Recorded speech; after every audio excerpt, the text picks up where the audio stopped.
लोकसभा दर्शकों को इस वक्त सीधा लेकर जाना होगा। असदुद्दीन ओवैसी वहां पर अपनी बात रख रहे हैं, सुना।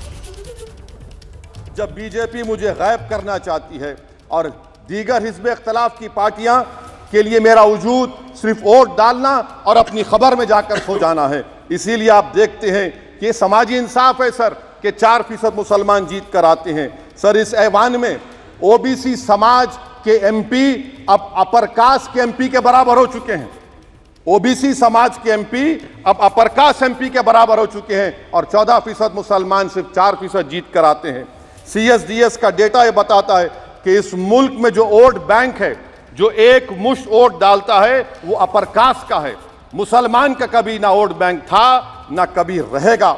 सर 4 जून के बाद 6 मुसलमानों की मॉब लिंचिंग हुई, 11 घरों को मध्य प्रदेश में मोदी के बुलडोजरों ने निस्तनाबूद कर दिया। हिमाचल प्रदेश में एक मुसलमान की एक दुकान को लूट लिया गया और हिज़्ब इख्तिलाफ की पार्टियों की तरफ से सन्नाटा है।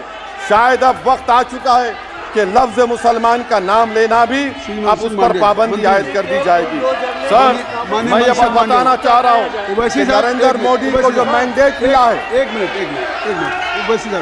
आप लोग बैठ जाएं, कृपया आप लोग बैठ जाएं। श्री मनसुख मांडविया जी, आप लोग बैठ जाएं, कृपया माननीय सदस्य बैठ जाएं। श्री मनसुख मांडविया जी, मनसुख मांडविया जी, कृपया आप लोग बैठ जाएं। मनसुख मांडविया जी, कृपया आप लोग बैठ जाएं।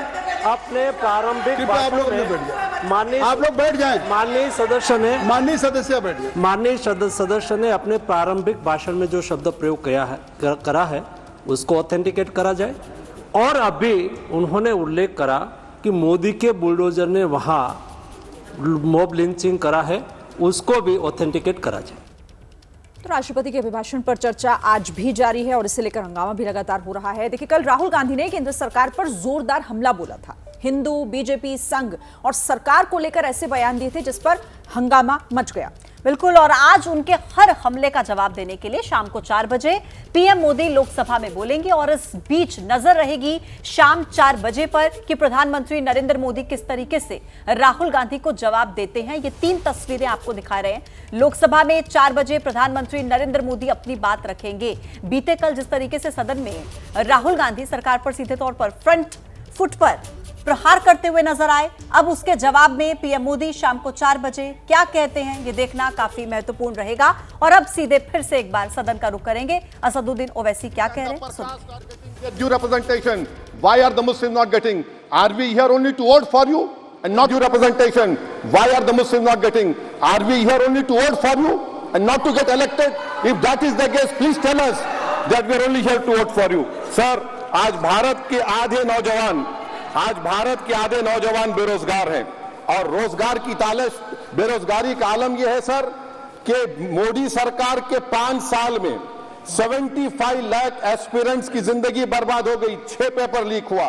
बेरोजगारी का आलम यह है सर कि रशिया जा रहे हैं, वहां जाकर अपनी जानों को दे रहे हैं। बेरोजगारी का आलम यह है कि नरेंद्र मोदी रोजगार का कैंप चलाती है नौजवानों के लिए कि तुम इजराइल में जाकर काम करो, उनको कैनन फॉडर बना रही है ताकि फलस्तीनियों की जायदादों को हड़प कर सके। ये भी कंक्लूड कर। अरे सर मेरा टाइम है। कहाँ टाइम है सर? आप ये टाइम नहीं मेरा सर, मैं 2 मिनट दीजिए। ये विश्वगुरु की पॉलिसी है। इजराइल को 27 टन हथियार जा रहा है।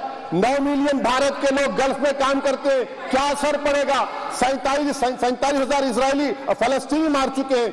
क्या है हमारी पॉलिसी सर? क्यों हथियार दे रहे हैं सर? नस्ल कैसी हो रही है? सदर जमहूरिया के खुतबे में राष्ट्रपति के सर, मैं इसी पे बोल रहा हूं सर, इसमें लिखा हुआ है फॉरेन पॉलिसी के ऊपर। आप पैराग्राफ नंबर 25 देख लीजिए। सदर जमहूरिया में सैचुरेशन अप्रोच है। क्यों नहीं मोदी सरकार माइनॉरिटीज को फ्री स्कॉलरशिप को डिमांड करती है सर? उसको आपने बजट कम कर दिया सर। बनारस का बुनकर 18 महीने से मंडी का शिकार है, सूरत और बेंगलुरु जा रहा है सर। आखिरी बात कंक्लूड कर रहा हूं, आखिरी बात सर, पनून केस में निखिल गुप्ता, मोदी ने कहा था कि मैं घर में घुसकर मारा, तो निखिल गुप्ता को किसने ऑर्डर दिया था पनून को मारने का?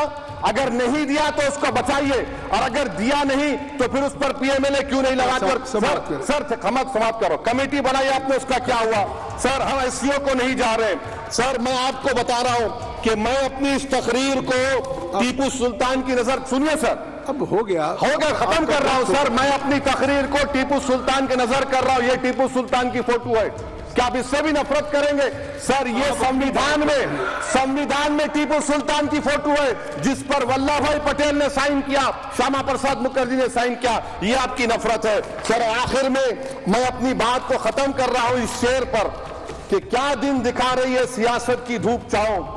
जो कल सपूत थे वो कपूतों में आ गए, थे इस कदर अजीम के पैरों में ताज थे, इतने हुए जलील के जूतों में आ गए। बहुत बहुत शुक्रिया सर। श्री गौरव गोगोई जी। तो ओवैसी को सुन रहे थे आप, मोदी सरकार पर अटैक करते हुए, और उन्होंने कहा कि जिस तरीके से मुस्लिमों की 4 जून के बाद मॉब लिंचिंग बढ़ी है, एक बड़ा बयान उन्होंने इसे लेकर भी दिया। इस पर नजर हमारी रहेगी।